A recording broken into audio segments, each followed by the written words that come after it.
Hello everyone and welcome back to RainBro Crafts. Today we're going to make for you our Queen Bee soap, which is part of our February collection.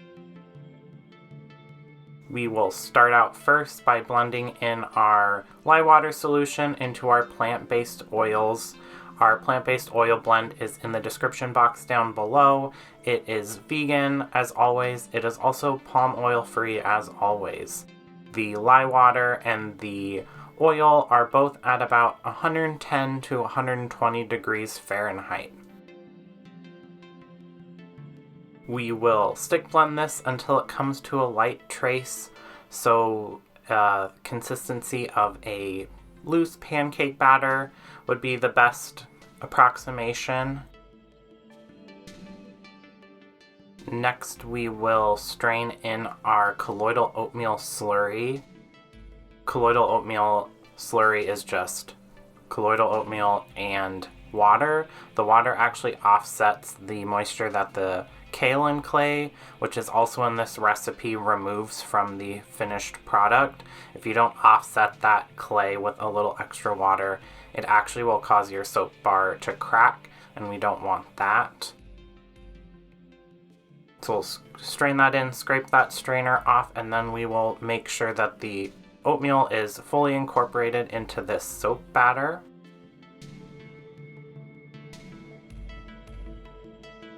And then we're going to pour in our fragrance blend and our kaolin clay. The fragrance blend is Lavender, Yuzu, Lemongrass, and Ylang-ylang. So a floral but kind of herby, citrusy blend. This is a custom blend that we make ourselves. We will blend that until it is fully incorporated. We don't want to blend it too much though, because sometimes, at least in our experience, floral fragrance scents sometimes cause your soap batter to accelerate, and we don't want that.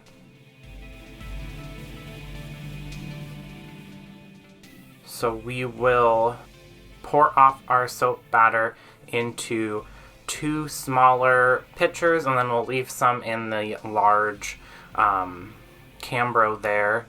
We are going to be coloring our 2 batters that we're pouring off with yellow mica from Brambleberry and blackberry mica from Nurture Soap.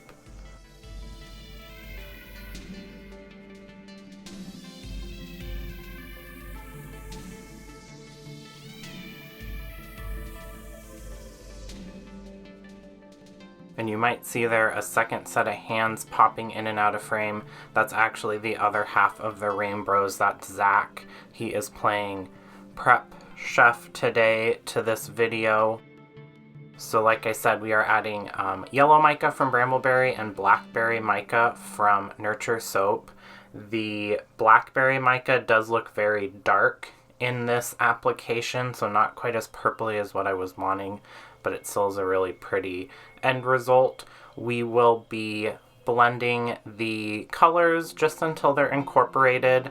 We don't want to get it too thick, especially because of the pattern that we have planned here. We don't want the soap batters to thicken up too much. After that colorant is incorporated, we are going to scrape off our stick blender blade because we are now done with the stick blender. So we'll get off as much soap batter as possible, and then we will set that aside. We will then get our slab mold.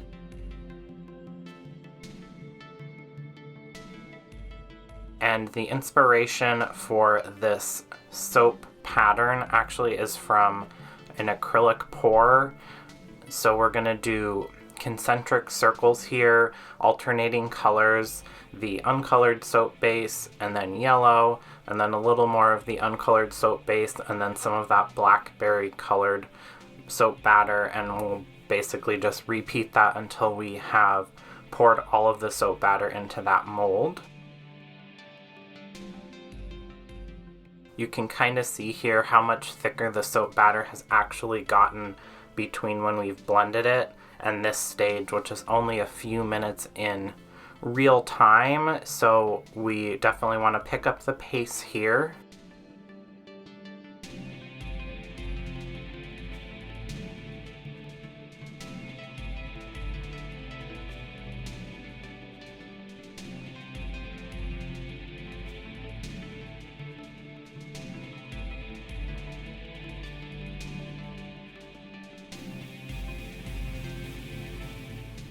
And we are not going to be doing any additional work on the top with the soap batter, so we are just going to scrape out the containers as clean as possible. I am going to take that off camera and tap it on the ground, and now we will just be taking our popsicle stick, chopstick, and do basically a feathering technique. So if you've ever baked before, you may be familiar with this technique, but just to get a marbly, swirly type effect on the top. That's going to be the entire pattern. It gives it a really cool, feathery design on the top. After we're done doing that, we will just scrape the popsicle stick, chopstick, around the edge of the mold just to clean up the edges and get any air bubbles that may have been left over there completely out. We will then spritz it with some rubbing alcohol to prevent soda ash from happening. Tuck this away for 24 hours until it is ready to demold and slice. And as always, we will be breaking this soap slab down into 3 loaves. And you can see here that really cool texture and design that we're going to get when we slice up this soap loaf.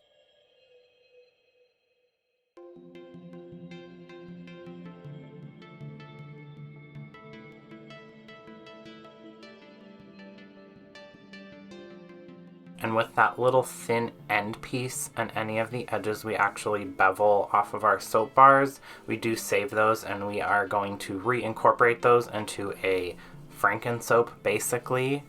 But now we're going to do our favorite part, which is soap slicing, and you get to finally see that really cool design of the dark purple, almost black, the yellow, and then the uncolored soap base. And we're going to do a soap slicing montage here to get through, and you can see how every bar looks so much different than the last bar. It's really a really pretty effect.